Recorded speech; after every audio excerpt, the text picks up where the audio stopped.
The summit for NATO this week is coming at a critical time.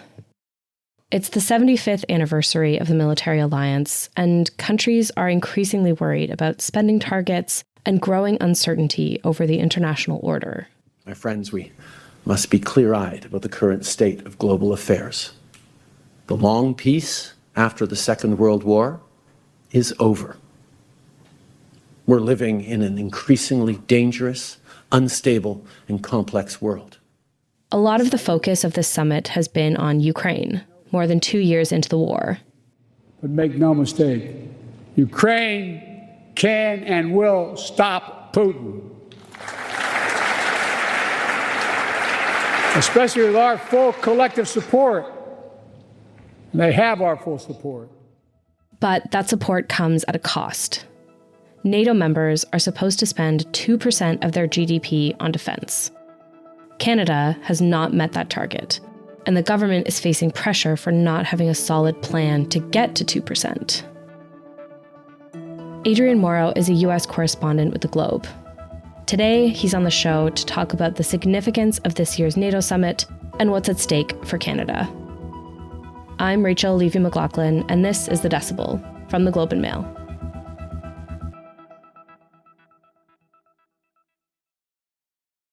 Adrian, thanks for being here. Thanks for having me. So you are in Washington right now for this NATO summit. So tell me about this pressure that Canada is facing this year.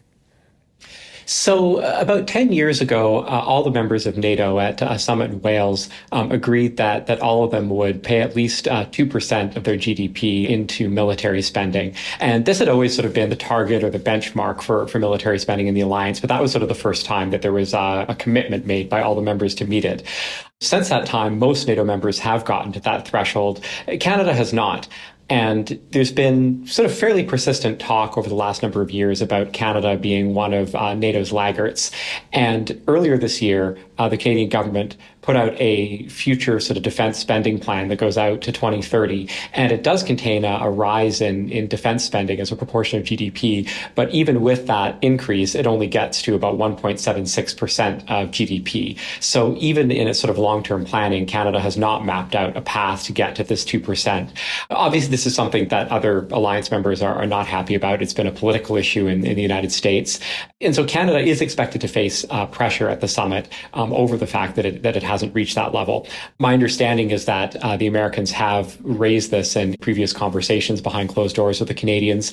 On Monday, I had a U.S. official tell me that any country that hasn't reached that 2% threshold can expect to have their feet held to the fire by other countries that have. Julianne Smith, the U.S. ambassador to NATO, on Canadian television, singled out Canada as the only country, she said, within the alliance that doesn't even have a plan for getting to 2%. So, there's already some of that's coming out publicly. You can only imagine that behind closed doors, there will likely be more pressure than that put on Canada to basically say, prove to us that you're serious. You talk a good line about how important internationalism is and this rules-based order. It's time to put your money where your mouth is and actually show to us that you have a plan to meet your commitments. And can you just remind us, what is the deal with this 2%? Like, what is included, what's not included in this 2%?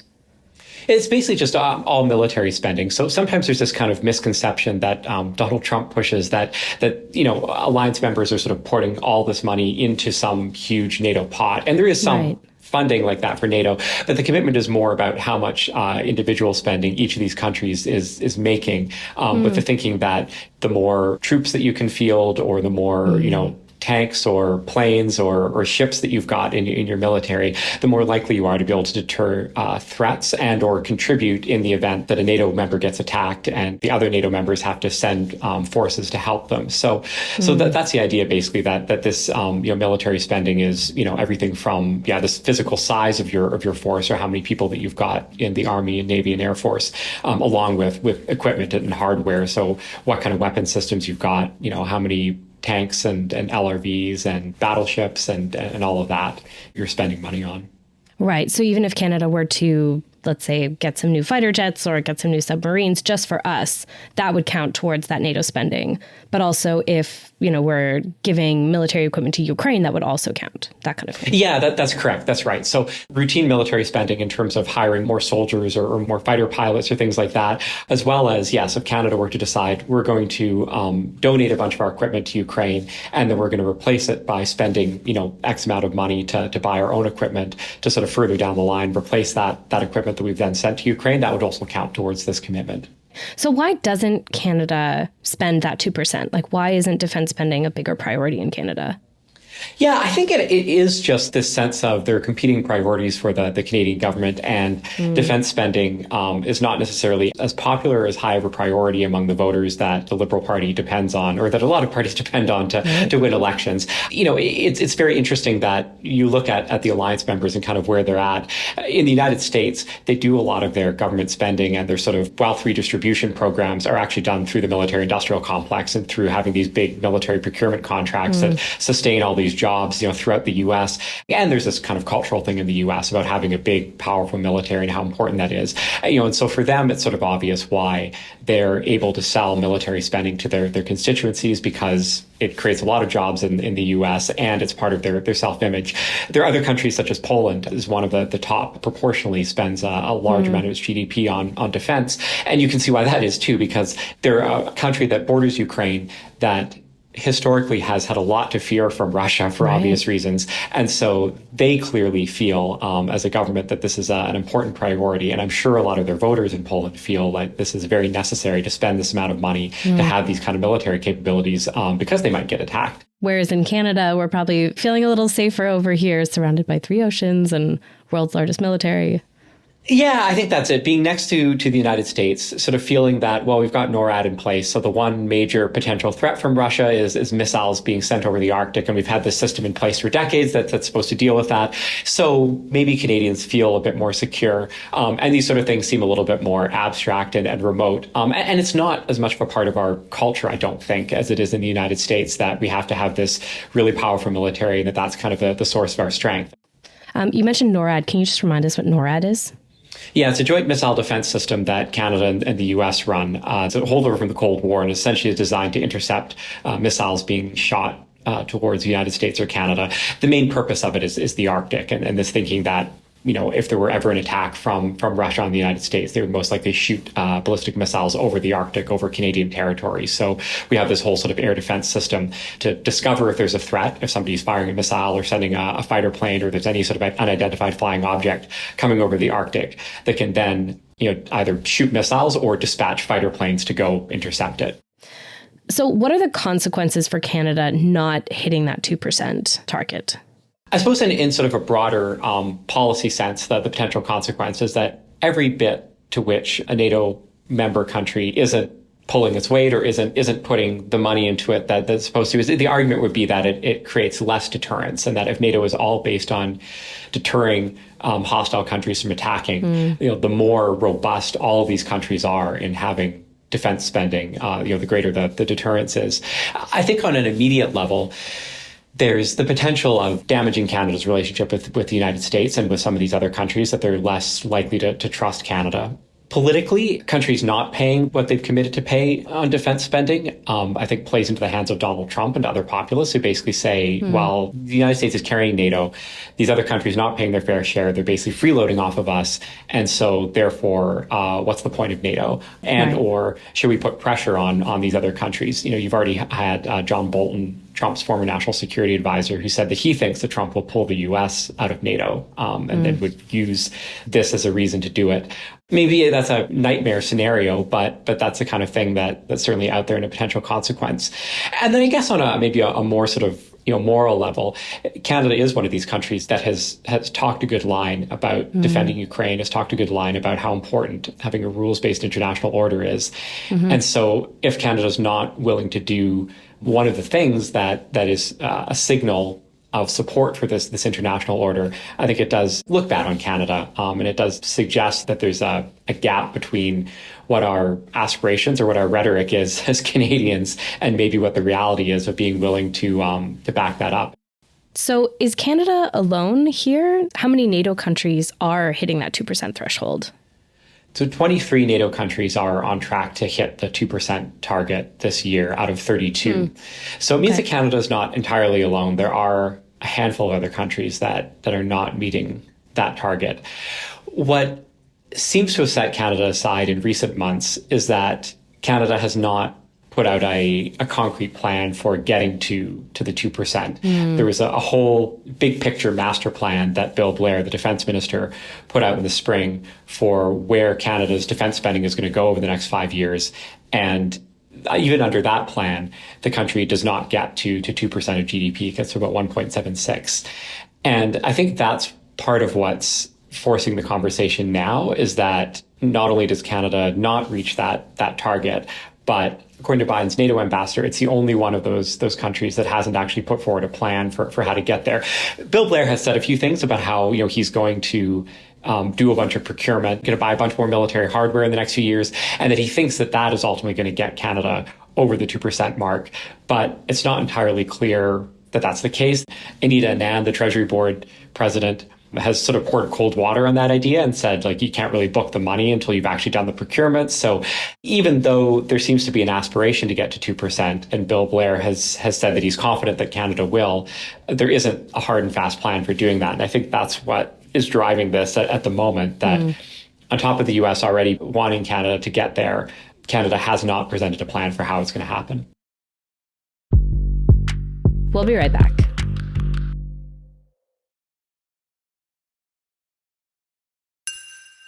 So how do other NATO countries see Canada then as part of this alliance? Are we seen as a valuable ally given that we don't hit this threshold?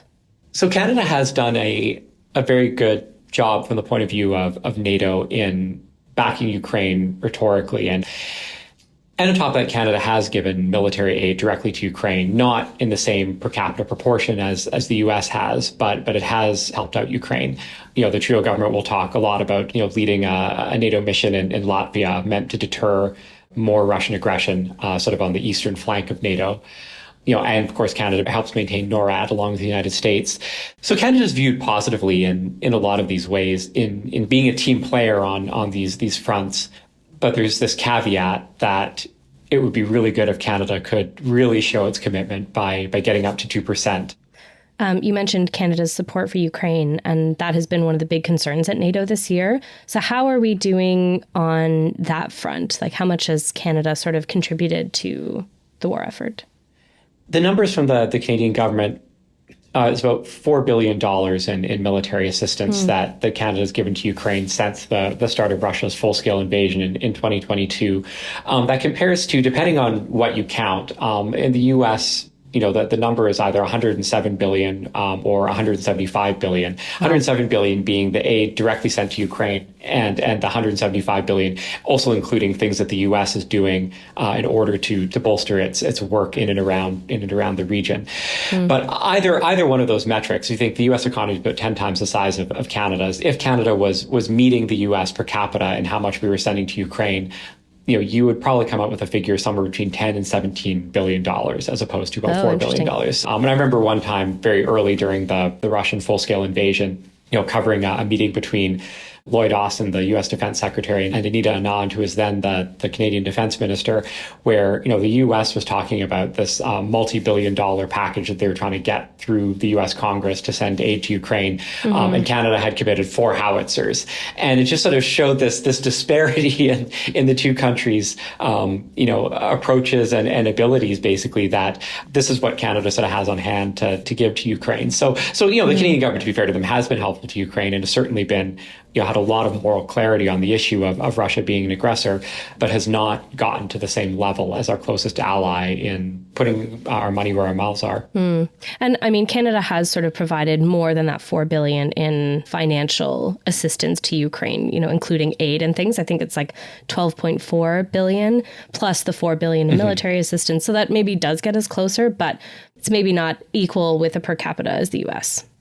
Yeah, and Canada did play a large role, especially early on, in kind of pushing the sanctions conversation, because there was some resistance, right. from the Europeans, and to some extent, even on the American side, there was a little bit of resistance kind of early on in terms of how far the sanctions on Russia were going to go. And I remember in particular, I think Trudeau was the first G7 leader to publicly call for Russia to be kicked out of the SWIFT payment system, which is how most international payments are made, banking payments are made, which adds a lot of cost to an economy and is another thing that's kind of damaging to Russia.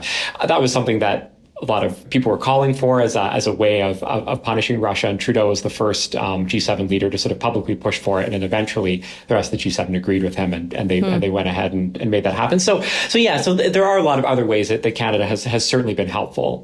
The raw military spending is not necessarily the be all end all, but it is one metric that certainly matters to a lot of people. I'm curious how Justin Trudeau has been approaching this summit, because he's been really vocal in his support for Ukraine, but he's also been facing this pressure at NATO and at home. He's had a pretty rocky start to his summer. So what has this summit been like for him? How has he been approaching this? So he gave one speech at the Canadian Embassy this week where he essentially said that the global peace that's been in place since the Second World War is over.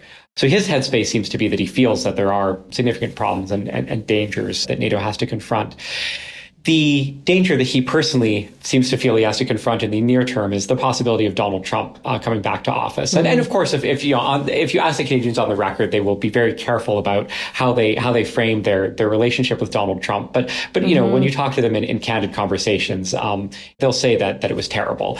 Donald Trump not only disagrees with them fundamentally on the importance of NATO and international alliances and these sort of, the Trudeau government in a lot of ways sort of represents the neoliberal international consensus, both around multilateral engagement on national security as well as on free trade. Right. And Donald Trump wants to go back to a place of more nationalism and protectionism and sort of isolationist, non-interventionist foreign policy. But on a practical level, Donald Trump forced Canada to renegotiate its free trade agreement with the U.S. and constantly threatened to just tear the whole deal up. He imposed steel and aluminum tariffs on Canada and a whole bunch of other countries and provoked a continental trade war. All of these things are very likely to come up again in a second Trump administration. Right. NAFTA is supposed to come open for review, and I'm certain that if Donald Trump is president, he will want to change a lot of things in it and maybe make it more protectionist again. And of course, the guy is just unpredictable, and you don't necessarily know when he's just bluffing or making threats because he wants to put some pressure on somebody, or when he's actually serious about wanting to take some of these more drastic actions. So in order to prepare for all of that, the Trudeau government has spent the last several months, basically since the beginning of this year, sending out business leaders and politicians and provincial premiers to the U.S. To try to rebuild these relationships or to try to strengthen these relationships. So Trudeau has been doing some of this outreach this week, where he had meetings on Capitol Hill with Chuck Schumer and Mitch McConnell, the Democratic and Republican leaders in the Senate, along with a number of other senators. He had a meeting with Hakeem Jeffries, the Democratic leader in the House, and some members of Congress there. He apparently asked for a meeting with Mike Johnson, the Republican House Speaker, but apparently Johnson was unavailable. Johnson is a close ally of Donald Trump's, and actually came under a lot of fire from his own party for allowing of the last vote on Ukraine aid to go forward. So maybe it's not surprising that he doesn't want a photo op that shows him, with the Canadian Prime Minister. So he's been sort of doing some of this work that previously he's been sending cabinet ministers down to do, to try to kind of, reinforce these relationships, so that if Donald Trump does get in again in November, Canada can sort of call on these people as needed and say, can you please help us put pressure on the White House not to, sort of blow up continental trade? Wow. So obviously Trudeau is thinking a lot about a potential Trump presidency here. I imagine U.S. President Joe Biden is as well. So what's at stake for Biden at this NATO summit? Yeah, I mean, appears to be down on the polls, and he had a disastrous debate performance against Donald Trump last month, which revived all these questions about whether he's suffering from age-related declines that make him unfit to do the job of president, or at least unable to defeat Donald Trump in an election. So he has a lot to prove in terms of essentially just showing both his own party and voters, as well as showing NATO allies that, yes, he's up to the job, that he has the fitness to continue running the country for another 4 years. and at the very least that he has the ability to defeat Donald Trump in November. So we saw a speech from him at the opening NATO gala where he was quite forceful in basically declaring that the alliance is very strong, that Ukraine is going to win the war against Russia, and he was able to deliver that without any significant stumbles. So I think that's the tone that Biden wants to set, to try to make himself look as fit and vigorous as possible, to try to push back against fears that he's not fit for office, right, and also to tamp down attempts within his own party to defenestrate him. Right. So does this feel like a particularly significant year for this NATO summit? Yeah, absolutely. I think it's really significant because there is a question of how strong the support for Ukraine is going to be. Right. Ukraine is also asking for NATO membership, and NATO is in this place of wanting to grant membership to Ukraine, or at least rhetorically saying so, but hemming and hawing whenever it comes to the specifics of when that's going to happen. And I think the problem that they're confronting is that if Ukraine became a member of NATO, NATO would be obligated to defend Ukraine from Russian aggression, meaning NATO countries themselves would have to then fight Russia.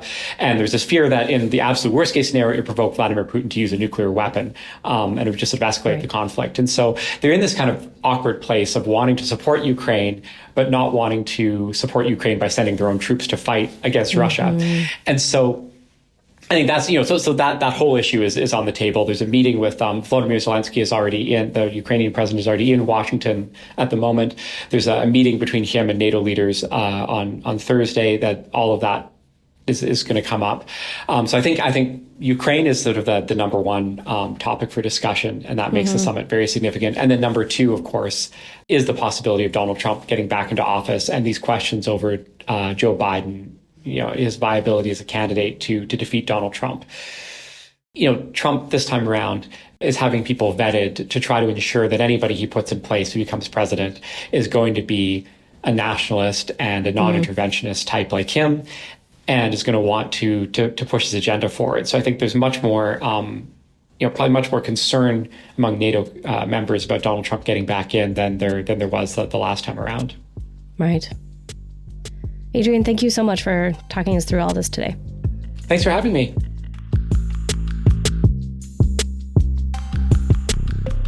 That's it for today.